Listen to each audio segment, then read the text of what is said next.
ফরিদপুরে মশক নিধন ও পরিষ্কার পরিচ্ছন্নতা অভিযান উদ্বোধন করা হয়েছে।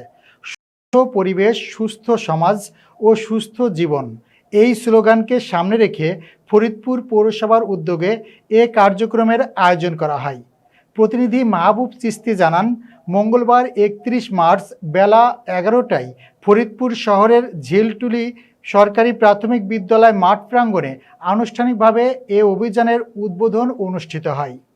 অনুষ্ঠানে প্রধান অতিথি হিসেবে উপস্থিত থেকে অভিযানের উদ্বোধন করেন ফরিদপুরের জেলা প্রশাসক মোহাম্মদ কামরুল হাসান মোল্লা।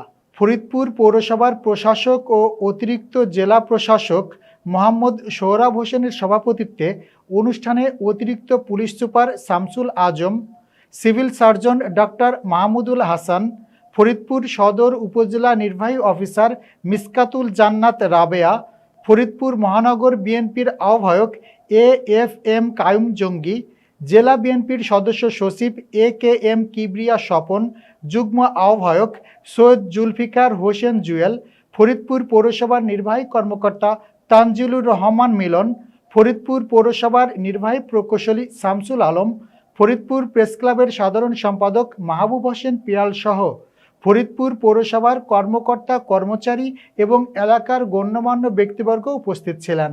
উদ্বোধনী অনুষ্ঠানে বক্তারা বলেন, ডেঙ্গু সহ বিভিন্ন মশাবাহিত রোগ প্রতিরোধে এ ধরনের উদ্যোগ অত্যন্ত গুরুত্বপূর্ণ। শহরকে পরিচ্ছন্ন রাখতে এবং জনসচেতনতা বাড়াতে সকলকে একযোগে কাজ করার আহ্বান জানানো হয়। ফরিদপুর পৌরসভার এখন থেকে নিয়মিত মশক নিধন কার্যক্রম পরিচালনার পাশাপাশি শহরের বিভিন্ন এলাকায় পরিষ্কার পরিচ্ছন্নতা কার্যক্রম জোরদার করবে বলে অনুষ্ঠানে জানানো হয়েছে।